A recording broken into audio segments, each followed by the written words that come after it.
김승현 한화 회장의 셋째 아들 김동선 씨가 만취 상태로 변호사를 때리고 막말을 퍼부어 논란입니다. 반복되는 김 씨의 일탈 때문에 한화그룹 전체 이미지마저 타격을 받는 모습인데요. 노영희 변호사와 함께 이 사건 살펴보겠습니다. 안녕하십니까? 네, 안녕하십니까? 아버지가 누구냐? 김동선 씨가 변호사들에게 했던 막말의 일부입니다. 주제어 보시죠.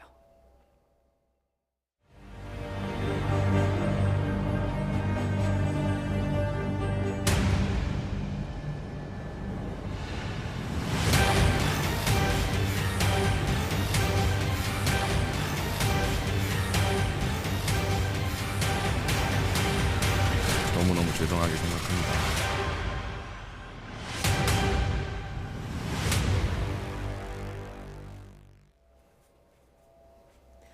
네, 김동선 씨가 또 집행유예 기간 중에 물의를 빚었습니다.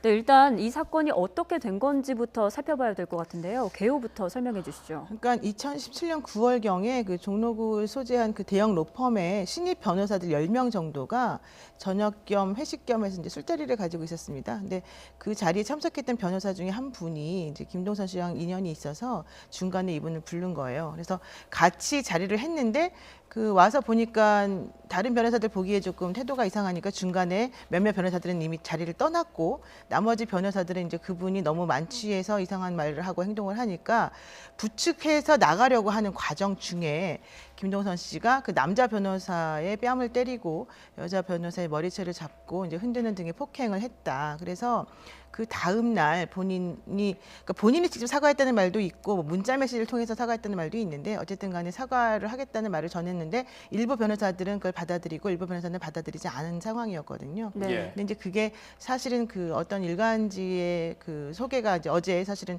그 기사화가 되려고 하던 상황이었는데 뭐 여러 가지 중간 과정이 있었습니다만은 왜 이 로펌에서 이분에 대해서 어떤 조치를 취하지 않았는지 피해자들은 왜 가만히 있었었는지부터 시작해서 그게 문제가 되었었고 오늘 그 대한변호사협회하고 서울지방변호사회하고 여성변호사회에서 이 사건에 대해서 이제 여러 가지 대책과 논의를 통해서 일이 있었었고 아하. 결론적으로는 대한변협에서는 고발 조치를 지금 취한 것으로 알고 있습니다. 이 사건이 언제 발생한 사건입니까? 그러니까 이게 2017년 9월에 벌어진 사건이어서 사실은 상당히 오래된 한 2달 정도 된 사건이거든요. 근데 네. 그 동안에 원칙적으로는 그 일이 벌어지자마자 이 사건이 문제가 됐었어야 되는데 당시에 그 문제가 됐었던 장소가 사실 술집이었었고 네. 또 이 변호사들이 신입 변호사들이었습니다. 그러니까 대형 로펌의 신입 변호사들은 사실은 이제 본인들 위주로 행동할 수가 없는 상황이고 위에 있는 사수라고 보통 불리우는 변호사들의 지시를 받거나 얘기를 들을 수밖에 없는 과정인데 이제 그 로펌의 하나가 또 사건과 같은 것들을 많이 얘기를 하고 또 처리하는 과정이 있었기 때문에 함부로 개인 행동을 할 수 없었다는 게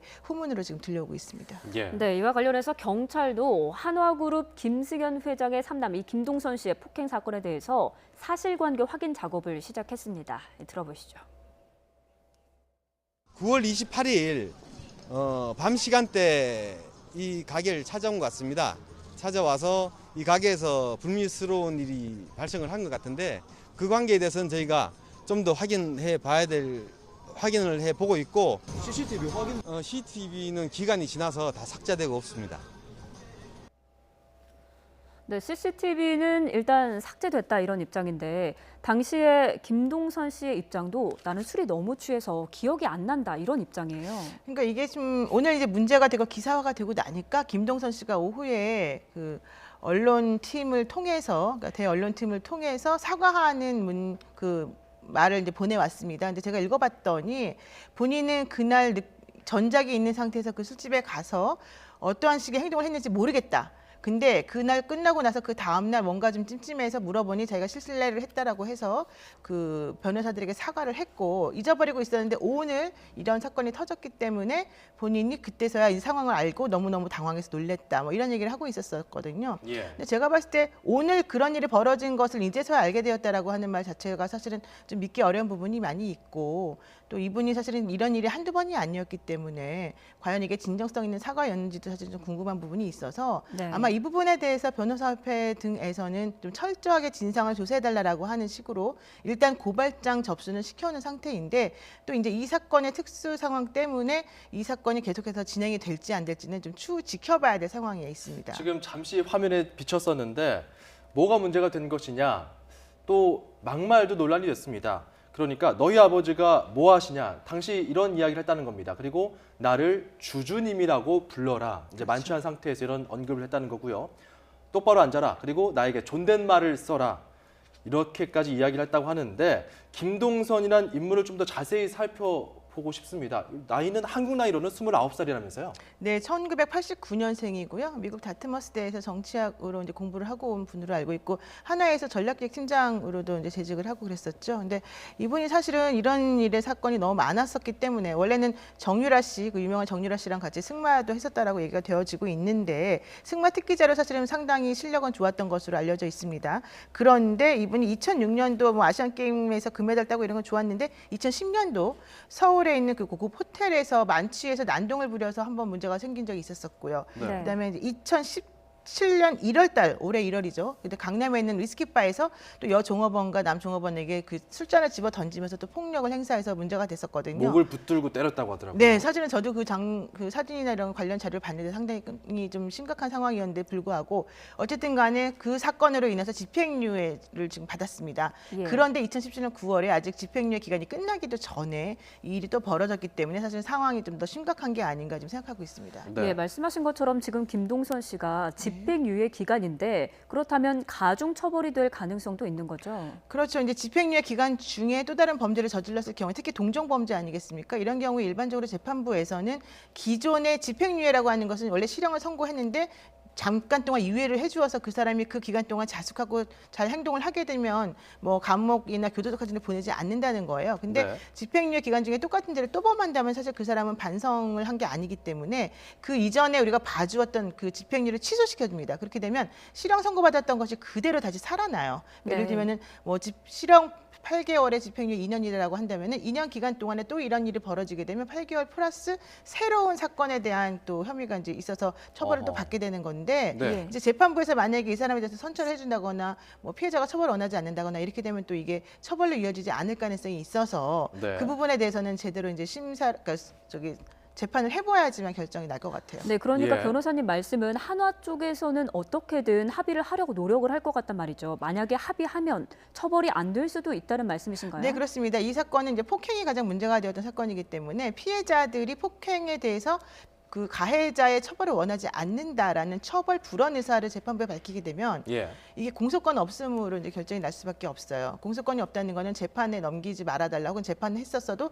그만둬라 이런 뜻하고 똑같거든요. 그래서 예. 현재 지금 문제가 되고 있는 바로 이 사건인데 그 부분이 문제가 되는데 피해 여성 변호사는 사실은 이 사건이 문제가 되기를 원했었다는 후문이 있어요. 네. 그런데도 불구하고 이제 여러 가지 정황을 고려해서 더 이상 시끄럽게 하지 말자라는 쪽으로 얘기가 가고 있었기 때문에 지금 이 사건이 지금 대한변협에서 고발이 돼서 그 수사기관에서 수사를 하고 나면 수사까지는 가능한데 이 중간에 하나 쪽에서 또다시 뭐 합의서 같은 것을 들이밀면서 우리 좀 봐달라고 하면 또 로펌 입장에서는 그걸 안 받아들일 수 없는 부분이 있어서 만약에 처벌 불원사가 들어가게 되면 또 이 사건은 유야무에 넘어갈 수밖에 없는 구조거든요. 네. 예. 당시에 그 3월경에 재판부에서 이제 이렇게 징역 8개월의 집행유예 2년을 선고하면서 나왔던 이 사건, 다시 한번 그 당시에 김동선 씨가 어떤 이야기를 했는지, 또 그로 인해서 어떤 결과가 나온 것인지 다시 한번 좀 정리해 보겠습니다. 왜 때리셨나요? 저를 왜 때리셨나요? 제가 정말 술을 너무 많이 먹고 실수를 해서 너무너무 죄송하게 생각합니다. 피해자분들에게 한마디 해주시죠. 진심으로 정말 사죄드립니다.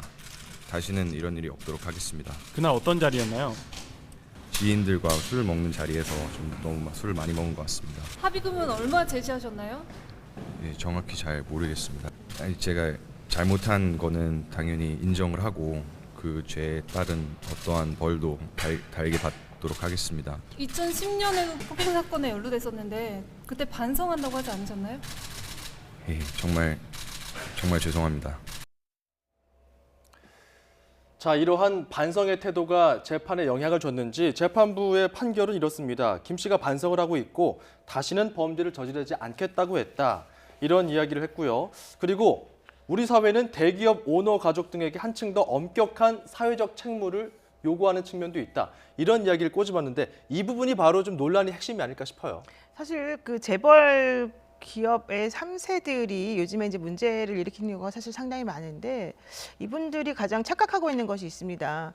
그 재벌 기업이 가지고 있는 사회에 대한 공헌이나 이런 것들 때문에 우리가 그분들을 봐줘야 된다라고 생각하는 부분이 첫 번째 잘못된 것이고 오히려 그런 분들일수록 훨씬 더 나라에 좀 더 그 좋은 이미지와 좋은 그 봉사를 할 수 있도록 노력해야 되는 부분이 있는데 본인들이 이제 마치 어떤 우월감을 가지고 다른 사람들하고는 다르다라는 식으로 생각하고 있는 게 매우 잘못된 것이죠. 그래서 이분들이 항상 이런 문제를 일으키는 것의 근본적인 원인은 본인들이 다른 사람들하고 다르게 뭐 권력과 돈을 가지고 있기 때문에 차별 대우를 받아야 된다라고 하는 특권의식이 문제인 것 같습니다. 근데 김동선 씨뿐만 아니라 이 하나그룹의 이 3남들은 전부 다 하나같이 지금 여러 가지 문제점들을 가지고 있기 때문에 특히 그 김수현 씨 같은 경우에 내가 자식을 잘못 키웠다, 마음대로 안 된다라는 사과문을 또 발표하기도 했었었는데요. 네, 오늘 이제 입장에도 또 나왔죠. 네, 그런 식의 사과문을 발표하는 것이 형식적인 것을만 그쳐서는 사실은 안 된다라고 보고 이런 식의 사과하는 것은 지난번에도 또 있었던 일이기 때문에 이게 제가 봤을 때는 계속 똑같은 패턴으로 반복되고 있는 것 같아서 이 부분에 대해서도 정말 재벌들이 조금 더 각성해야 되는 게 아닌가 생각합니다. 네, 네. 그러니까요. 이렇게 충수 일가의 일탈이 반복이 되면서